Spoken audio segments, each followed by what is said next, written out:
McBride, Bossier, Keita, Rovelli qui se lance bien. Sur Beretta, qui tente sa chance de très loin. Ah, la balle passe de très peu à côté de la cage de Simpson.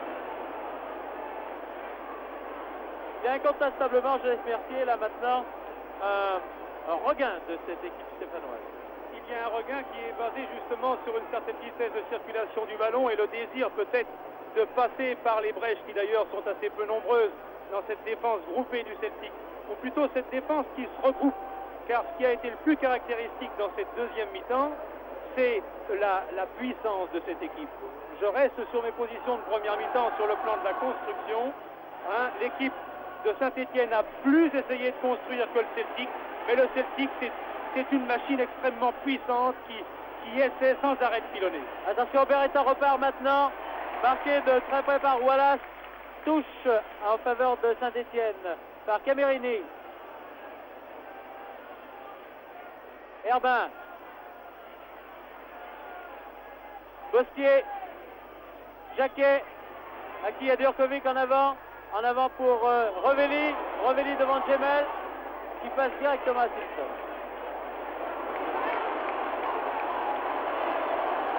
Urdac. Voilà. Oh là là, attention, c'est dangereux. McBride est loin en avant. Hugues également. Il s'est contré par Durkovic, mais Durkovic est obligé de pousser la balle en corner. Et oui. Hugues va tirer ce corner.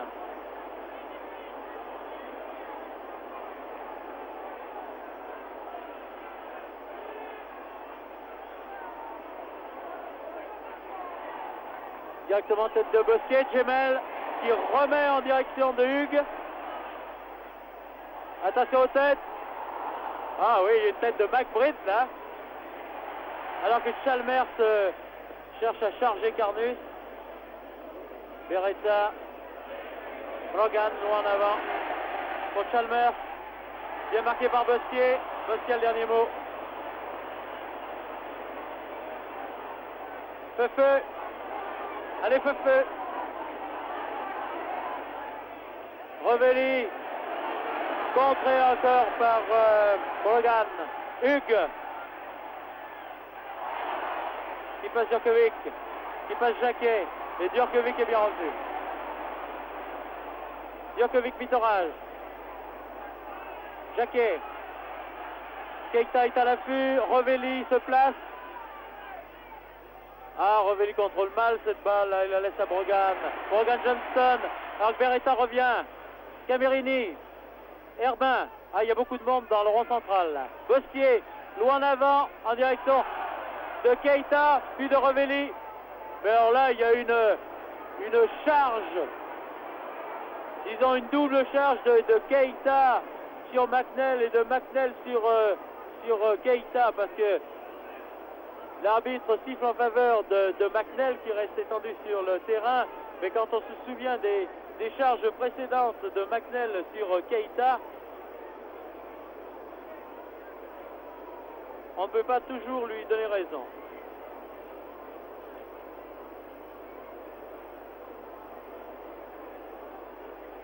Un arrêt de jeu qui sera décompté tout à l'heure par l'arbitre, M.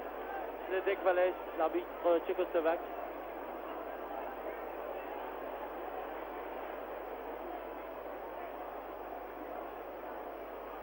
Il reste évidemment peu de temps à jouer et nous pensons que c'est cette notion de puissance, nous répétons, mais parce que c'est cette impression de puissance justement qui se dégage de ce match dans l'équipe du Celtic.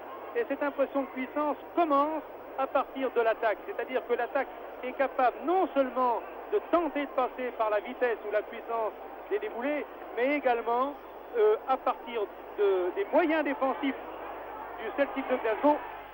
À partir des moyens défensifs du Celtic de Glasgow, on peut dire que l'attaque de Glasgow essaie de récupérer ce ballon. Vous avez remarqué que les attaquants de Glasgow ne répugnent pas loin de là à défendre et souvent cela pose un grave problème à nos défenseurs. Mitorage vient de concéder un corner. Hugues est en position. Enlève bien sa balle. Cherche une tête. Celle de McBride. Bien arrêté par Carnus. Herbin. Jacquet. non pour Keita, loin en avant, mais il a trouvé Wallace. Murdoch, hors-jeu. Hors-jeu. Oui, le juge de touche a levé son drapeau là-bas, c'est incontestable. Bossier, Camerini. Carnus.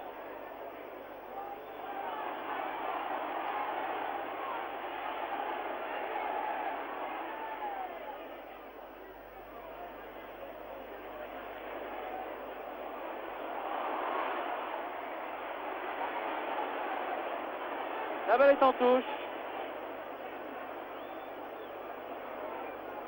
Touche en faveur de Saint-Étienne. Le ballon est allé très très loin. Un supporter, alors qu'il reste 10 minutes de jeu dans cette deuxième mi-temps.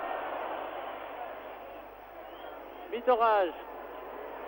La tête de McNeil qui entraîne Keita. Vous avez remarqué, il a passé son bras autour de la tête de Keita pour l'entraîner au sol. Johnston. Toujours 3-0 en faveur du Celtic. Hugues. Attention, laissez pas armer son tir. Ça, le tir part complètement sur la droite et complètement dans les nuages. Et Dieu sait s'il y a des nuages ici en Écosse et à Glasgow en particulier.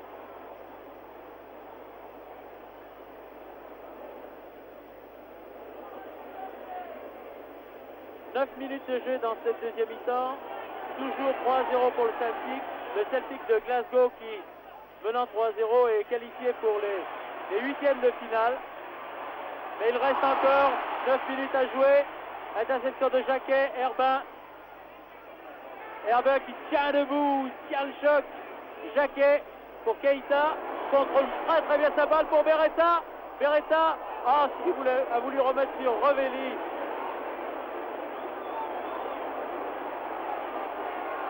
Contre-attaque au petit trot maintenant de Murdoch. Voilà. Attention à Chalmers, bien placé. Voilà qui tente sa chance tout seul. Un très beau tir, un peu enlevé.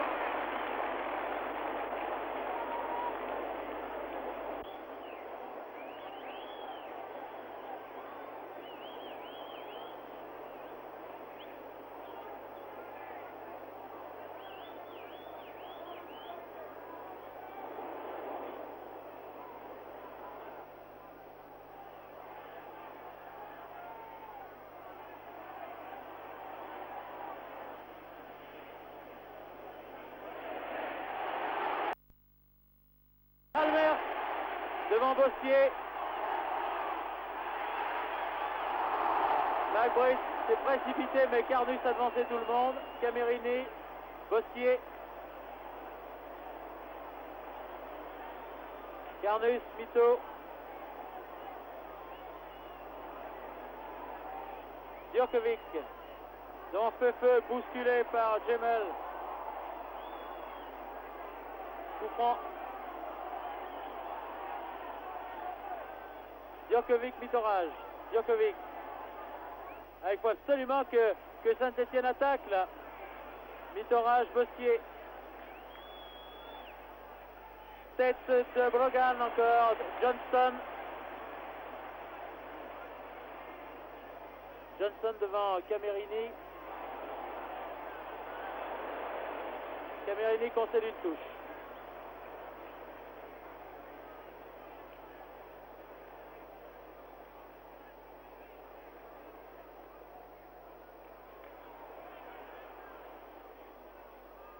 Johnston pour Wallace.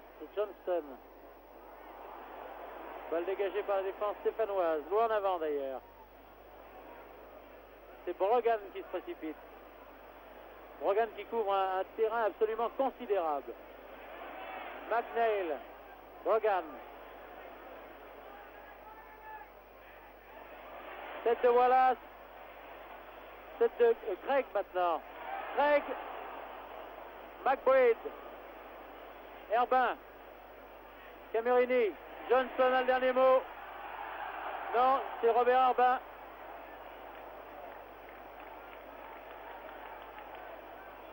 L'arbitre trouve que Robert Herbin a trop appuyé son action sur Johnson. Et il a sifflé un coup franc. Craig Johnson. Johnston qui n'a pas réussi à redresser cette balle.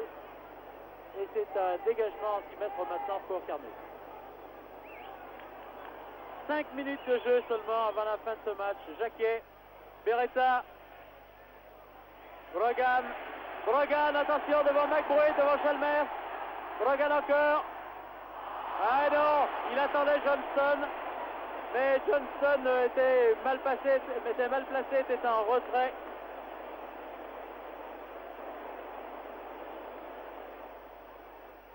Tête de Brogan, Herbin, Jacquet, Djurkovic. Attention à Hugues qui évite Bosquier qui tire et tire au-dessus. Alors là, nous avons eu chaud encore car ce pouvait être l'ultime but du Celtic et la dernière chance d'ailleurs des Stéphanois. Alors que les Stéphanois ont maintenant encore la possibilité dans ces 4 dernières minutes de marquer un but.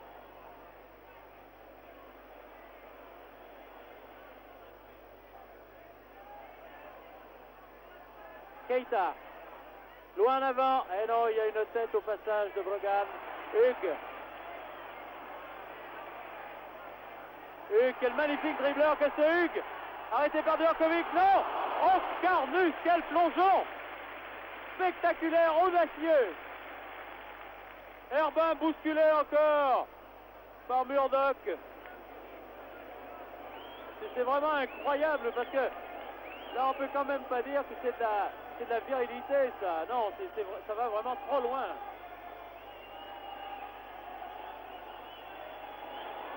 Bosquier.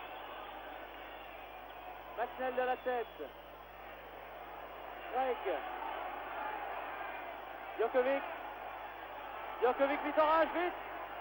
Oui. Bien joué Mitterrand avec beaucoup de sang-froid.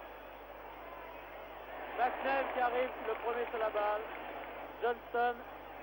Craig. Loin en avant en direction de Chalmers. Chalmers qui prolongeait pour McBride. Mais McBride n'a pas compris.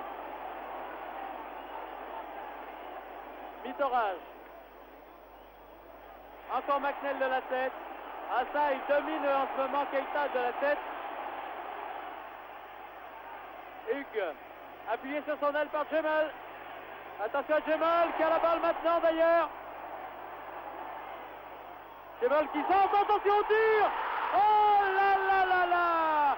C'est le 4e but maintenant qui vient d'être marqué, je pense, par Wallace. Wallace très très bien passé. 4e but qui sonne le glas des espérances stéphanoises. 4-0, c'est l'élimination définitive maintenant de Saint-Étienne de cette Coupe d'Europe. Alors qu'il reste exactement 3 minutes de jeu.